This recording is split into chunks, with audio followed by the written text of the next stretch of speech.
a co-production of KQED and the Center for Investigative Reporting.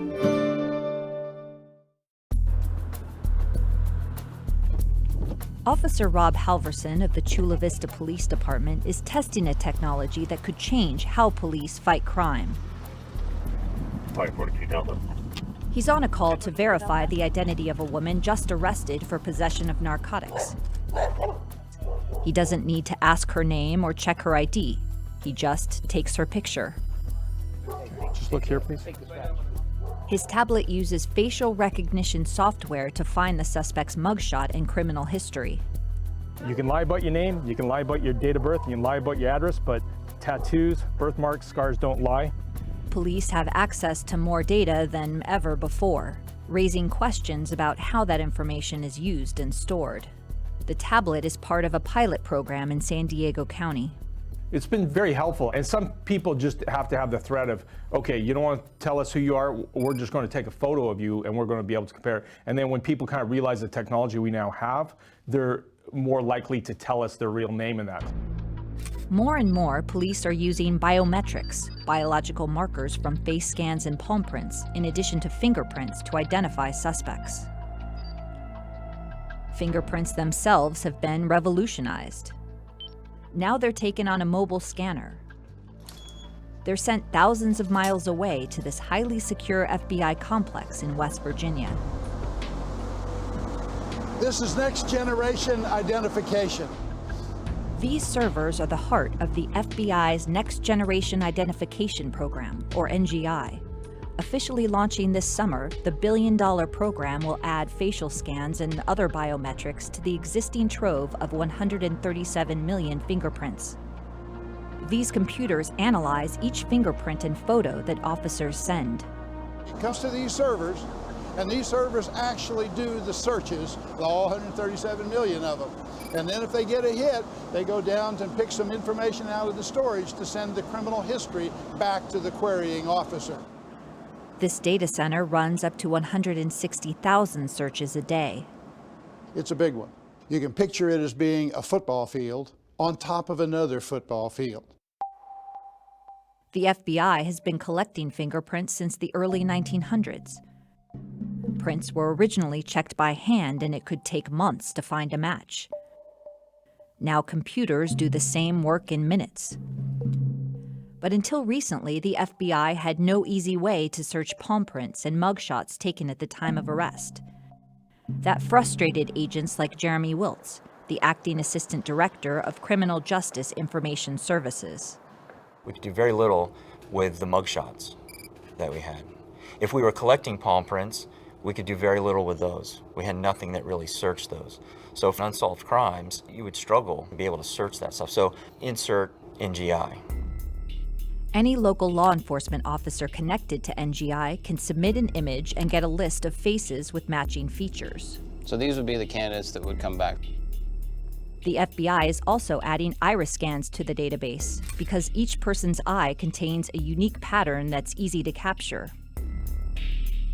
For Wiltz, the real value of NGI is solving cold cases. Think about how powerful that is. I can't wait till those success stories come out. It'll be worth its weight in gold of why we developed NGI.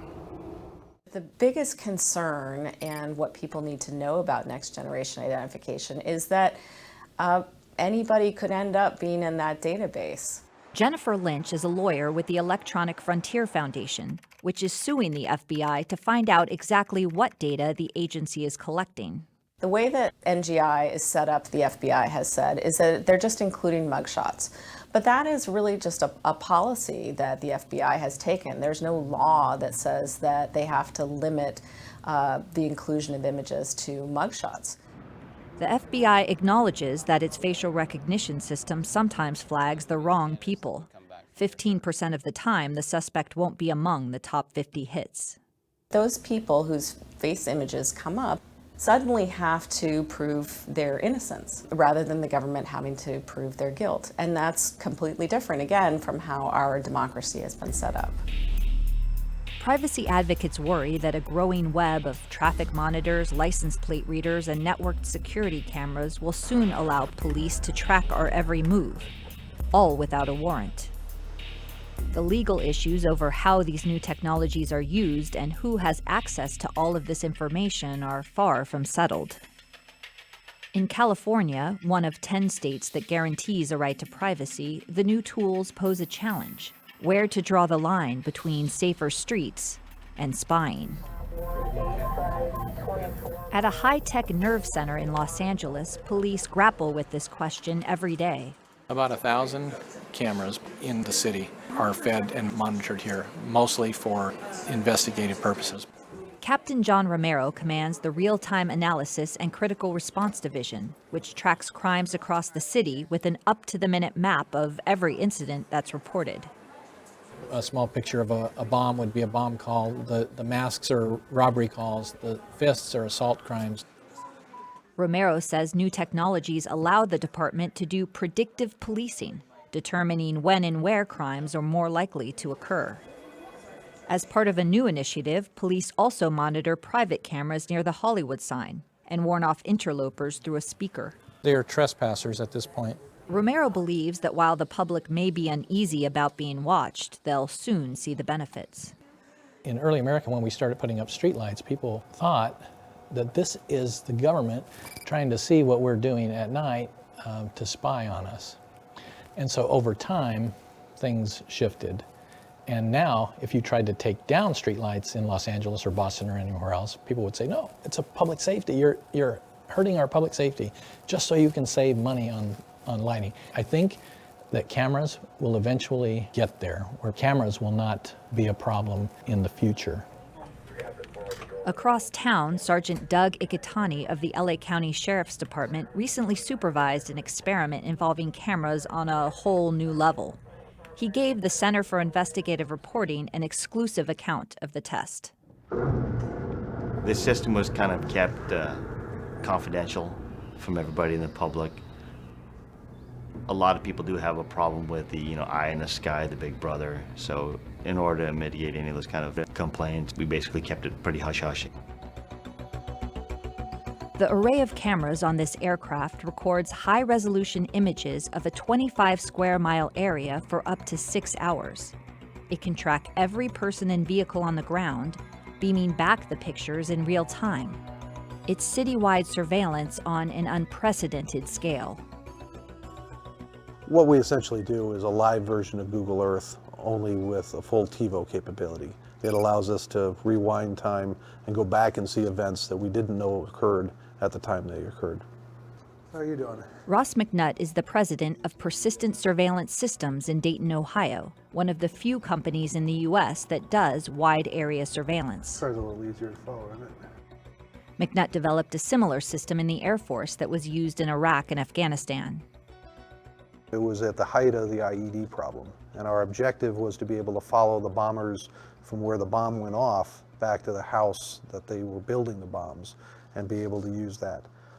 Towards the end of the time when the system was deployed, we looked at it and said, hey, there's some real law enforcement applications to this. McNutt has tested the technology in Philadelphia, Baltimore, and Dayton, where he says it provided police with useful leads on shootings, armed robberies, and narcotics cases.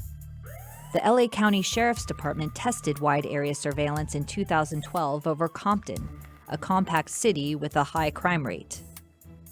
We literally watched all of Compton during the times that we're flying. Anywhere within that whole area, we can zoom down, live or after the fact, to resolutions just barely to be able to follow people. My first initial thought was like, oh, big brother, we're gonna have a camera flying over us. But with the wide area surveillance, you would have the ability to solve a lot of the unsolvable crimes with no witnesses, no videotape surveillance, no fingerprints. From a mobile command center, McNutt monitored 911 calls and coordinated with officers on the ground. There had been a rash of crimes in Compton with people getting necklaces snatched. So the LA Sheriff's Department asked us to investigate this. Yeah, I remember this call. It was basically our typical middle-aged woman walking down the street with a friend of hers having a conversation. A young male approaches her. And as he's just walking down the street, she thinks he's just a regular pedestrian, doesn't notice anything about him, grabs the necklace off her neck, runs down the street. in traditional policing, we won't be able to solve these types of crimes. 99% of the time, we're not going to find anybody. We went to the address and we watched it, and what we saw was somebody getting out of a car here, and then the person walks down the street here while the car circles around to the other side of the block. And what you have is a person walking down the road there. In just a moment here is where the necklace is stolen, right there. And then the person's going to run off quickly to get into the car, back into the car that's driven around the block, and then we can follow that person off. The system doesn't have the resolution to identify license plates or people. A person is just a pixel.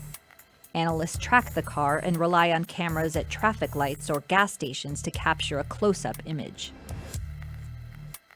In this case, the suspects eventually drove out of camera range without being identified. But Ikitani says the experiment still gave police some valuable leads.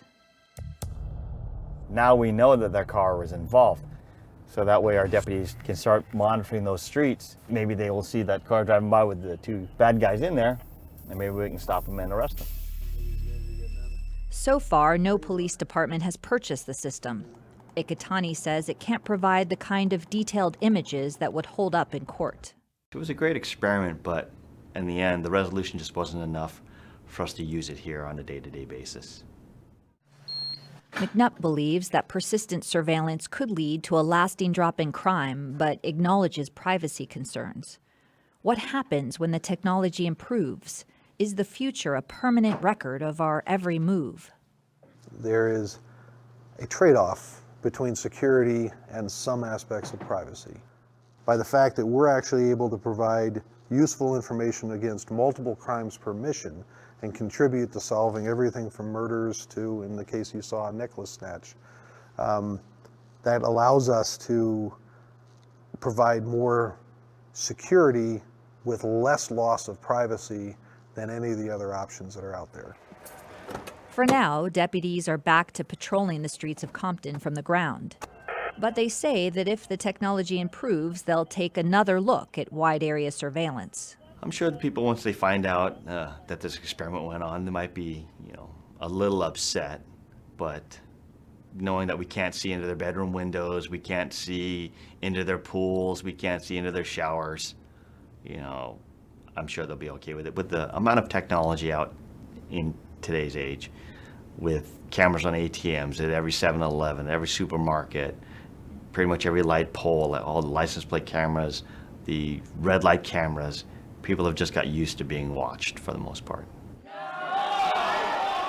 But not everyone. These protesters in Oakland fear that police will soon be able to watch anyone, anytime, with little oversight.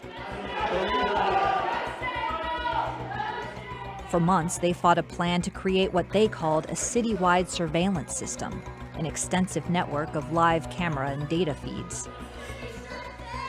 In March, they convinced the city council to scale back its plans. For now.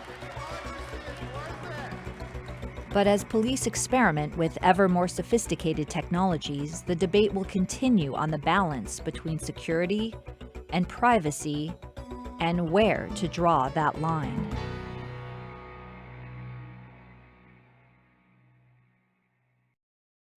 A co-production of KQED and the Center for Investigative Reporting.